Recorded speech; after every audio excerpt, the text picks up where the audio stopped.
time to open up somewhere new in the world and read some news headlines here with me on Window Wandering Wednesday. It's the Joe Show.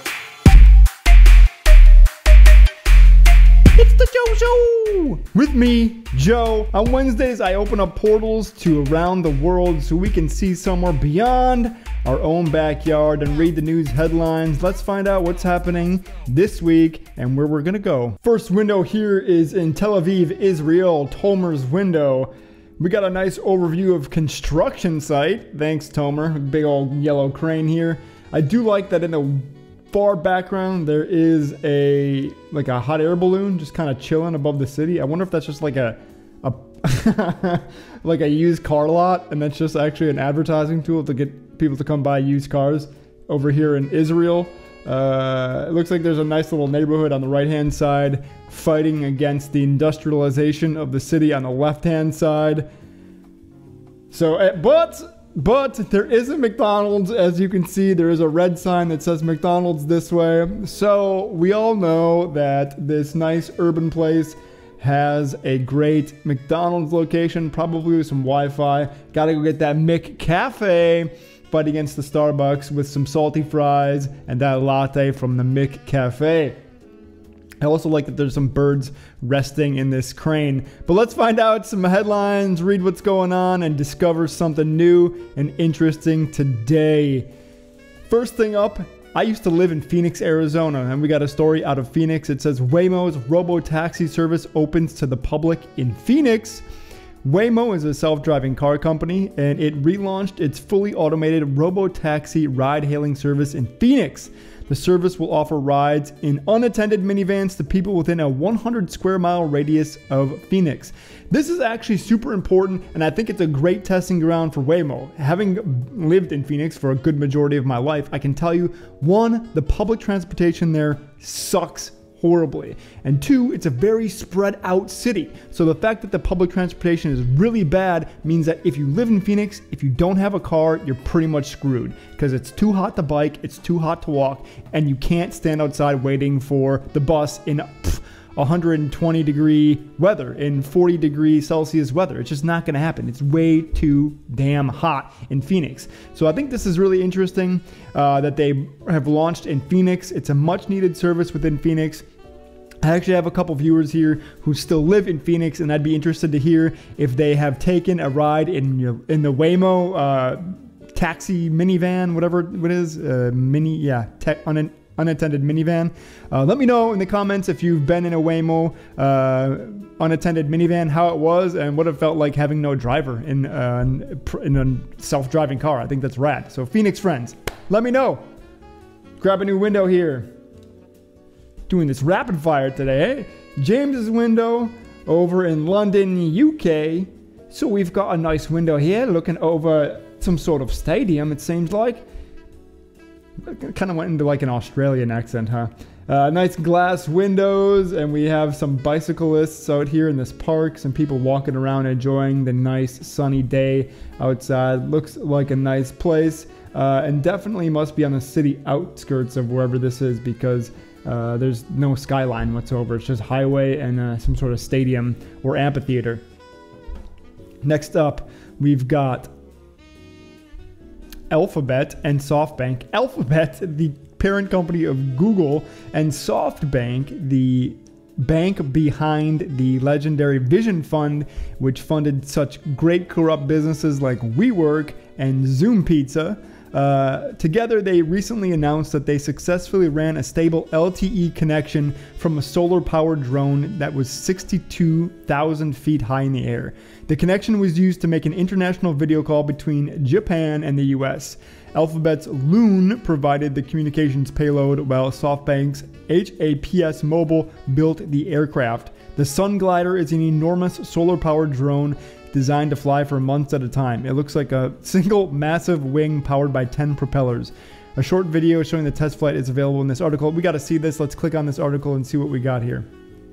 Okay, so let's load this. It's a big wing that is powered by a bunch of drones. So it must look like a drone that is apparently feeding internet back down to Earth. Looks like this website did not feel like loading. at all.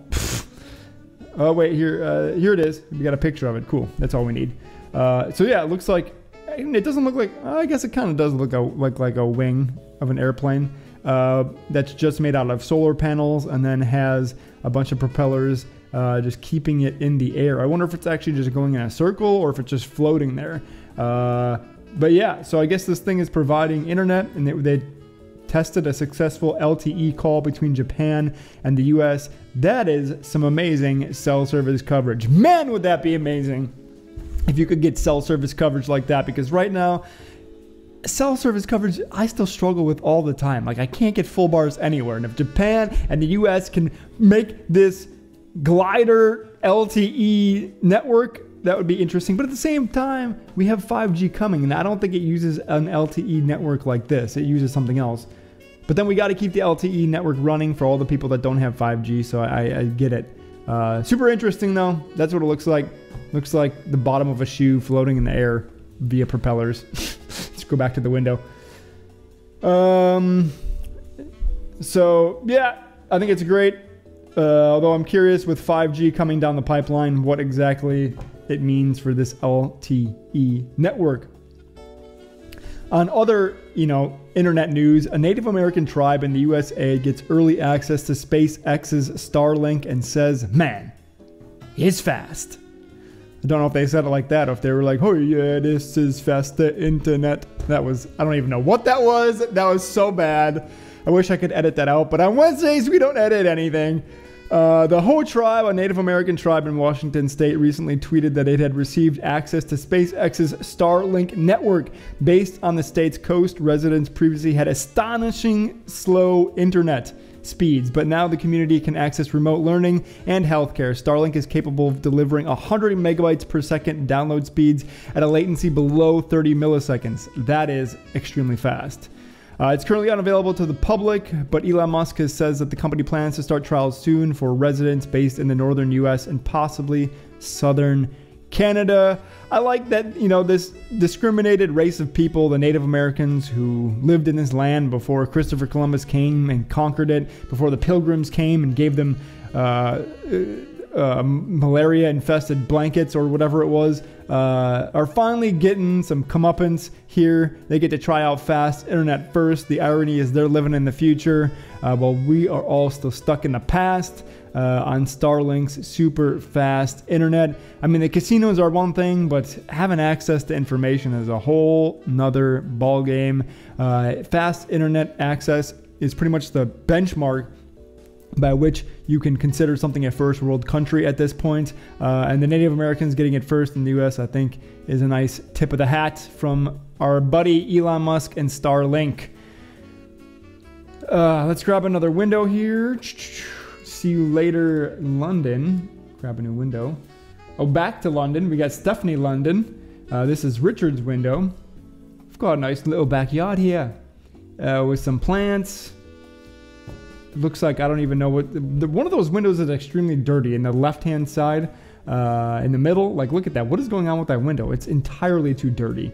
Otherwise, there's some trees. You got a nice brick building in the background, some butterflies flapping around. It's a nice little backyard.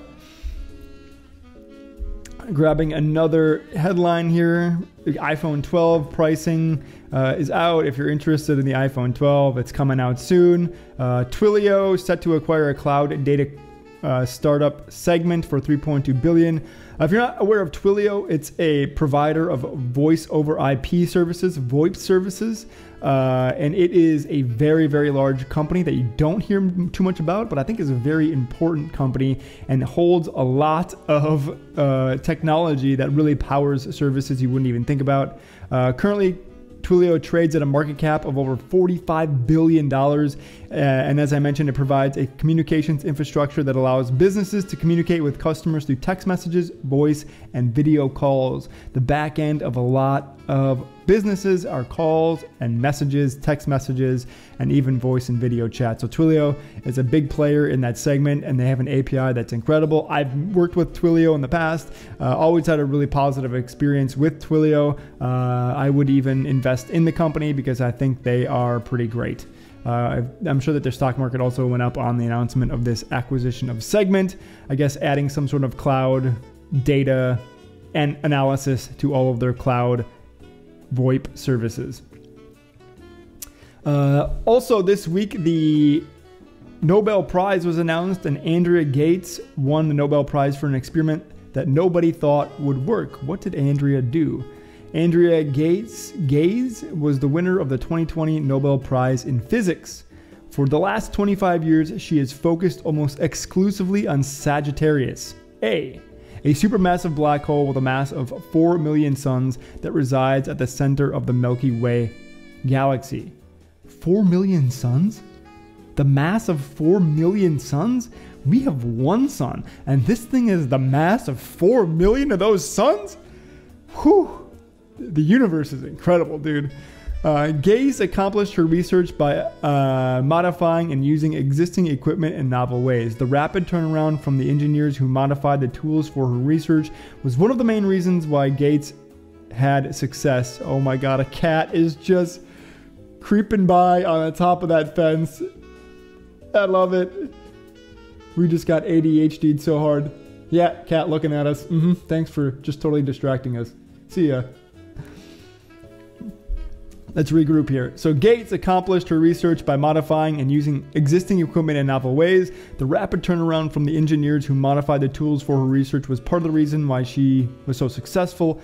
In addition to her research, Ghez also created the UCLA Galactic Center Group to coordinate research and technical developments. Her work has inspired scientists everywhere, and she serves as a role model for what ability, grit, and commitment can accomplish.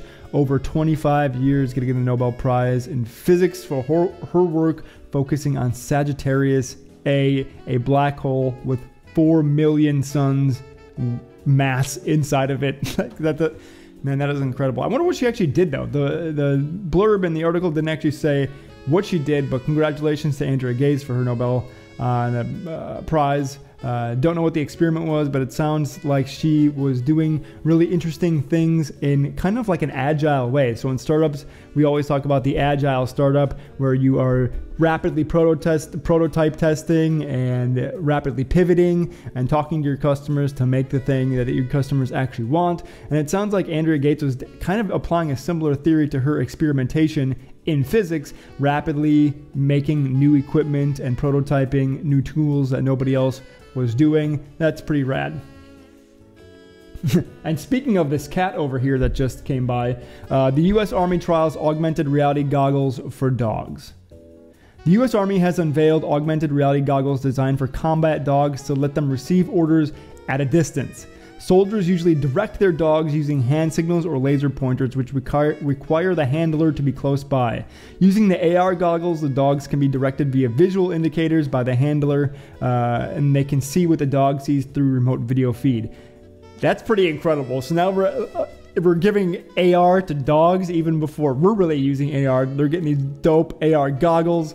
I wonder if in the article here, let's see, if they have a video, or not a video, but a picture of these AR goggles. I just can't imagine what these dogs look like with the AR goggles on. Oh my god! Dude, what a cool dog. This dog is so cool. Look at him. What a cool guy. What a cool guy. I don't know what I was expecting, but it was almost exactly what I was expecting. That dog looks so chill in those glasses. Say goodbye to that cat and let's grab a new window. Too bad you don't get any AR kitty. Only for the dogs, the military dogs. I think that's really cool. It's a cool application of that technology that can eventually be ported over to humans once we get it stable on dogs and have them interacting with AR. It makes it a lot easier for us to apply it to humans.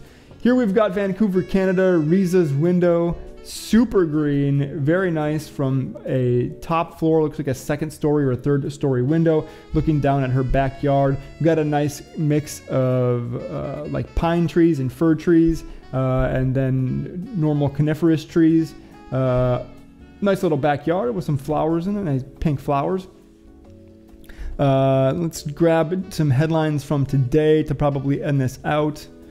We've got Netflix removing 30-day free trial across markets. Netflix removed its free trials across a bunch of different markets. Maybe because they feel pressure from Disney Plus, but like, why would they remove their trials? Although they have reached nearly 193 global oh my god, let me try that again. Netflix reached nearly 193 million global subscribers in March. That is so many people. Oh shit. Too much chilling in this backyard. That is so many people paying a monthly fee. That's incredible. I mean, at $7.99 or $12.99 a month, 193 million subscribers. Like, that's so much money. No wonder why they can pump out these shows. So if you were looking to trial Netflix, you're just going to have to ask your friend for their password. Scientists find a new way to control the brain using light. No surgery is required. Ooh, okay. So Elon Musk just announced his Neuralink, which requires you to have a piece of your skull removed and replaced with a chip. But optogenetics now is a new technology that uses light of different frequencies to control the brain. It has been used to incept memories in mice, decipher brain signals that lead to pain, reverse depression, overwrite memories, and more. That's crazy. Incept memories into mice, so they now remember stuff that they never remembered. Like, how do they even test that? And then overwrite memories, how do they test that as well? Like, if I have a memory, but then they overwrite it, how do they know that it replaced the other memory that I had? Or did they just incept a new one? Or just place a memory? Like, what? Oh, there's so many questions here. Unfortunately, the treatment requires gene therapy. Oh. So it doesn't require surgery, but it does require us to edit your genes. And brain surgery to implant optical fibers into the brain. It just says no surgery required. What is going on here? Unfortunately, the treatment requires gene therapy and brain surgery to implant optical fibers into the brain. A team of researchers has unveiled an upgraded version of optogenetics. Oh, okay. Okay, so optogenetics is a technology that already does this, and now researchers have unveiled an upgraded version that doesn't require the surgery. It can be used to reprogram the brains of mice with light pulses that pass through the skulls of mice. The new technique requires gene therapy, as it is the key to making the neurons respond to light. So we still have to have some sort of gene therapy. I don't know if that uses CRISPR, Cas9 to edit your genes or your cells to be more receptive to this light, but that's pretty incredible. We're moving in a very crazy direction. Sounds like we might be able to take a pill, some sort of gene therapeutic, and then flash light at our brains and then remember stuff or implant memories. So if you have to study for that history test, you're going to just pop a couple of gene therapy pills, flash that ring light at you while you're looking at, I don't know, some sort of like picture of the conquerors of Rome, and then you'll just remember them? Like, is that how this works? I have no idea, but it sounds cool. Sounds like a new Black Mirror episode. Wow. All right. So now we can have new memories just by flashing lights at ourselves. Or I wonder if we can actually now have that Men in Black thing. Just it does the big flash, and then we just talk, hey, you were here at this time doing this. Goodbye. And then you just remember that and you make up a memory for it. Can we finally have the neuralizer? I think that's what they called it in Men in Black, right? Is that what they called it? Let me know in the comments. Okay, one more window here because this one's too shaky. And then we'll call it a day. Steve and Megan's window over in Croydon, Victoria, Australia. We got a nice backyard. Oh, there's a cat. There's a fountain. We got a nice depth of view here. We got an open window. I like this window. It's giving me good feelings. What a nice little window. What's up, cat? Yeah, you looking at me? Yeah, I'm looking at you. 2.1 million of the oldest internet posts are now online for anyone to read. Unset, which launched in 1980, is a discussion system similar to today's message boards where people talk about everything. It is still active today. A user recently uploaded some of the oldest... Oh, what did I say? Usnet? It's Usenet. Of course, Usenet. I know Usenet. So a user recently uploaded some of the oldest Usenet posts available to the internet to the Usenet archive for anyone to browse. The archive currently hosts 317 million posts from 10,000 unique Usenet groups. There have been other attempts at archiving Usenet posts, as future historians and researchers would benefit significantly from the content. The oldest parts and posts of the internet are there. You can check it out over on Usenet. I'm very interested to find out what people were talking about in the 80s and early 90s on the internet. It's gotta just be some of the scummiest stuff that you can find on the internet, probably, or some of the most wholesome. Because at the time, I think it was both wholesome and people were still figuring out that you could be horribly deplorable on the interweb back in the late 80s and early 90s. Look that up, Usenet. 2.1 million of the oldest internet posts are there for you to browse and see what sort of information you can find. There's probably a password hidden there somewhere that somebody forgot about that leads to something, and then you can get a hidden Bitcoin treasure trove. Good luck, pirates. And that's been today's Joe Show. If you like my content, hit that subscribe button and mash that bell to get a notification every time I upload a new video. We like to have fun here on Wednesdays, wander the world, look through some windows and read the headlines, get caught up on what's happening around our planet. If you find something cool, you can send it to hijoeshow@gmail.com. And until next time, wander somewhere cool, because I love you.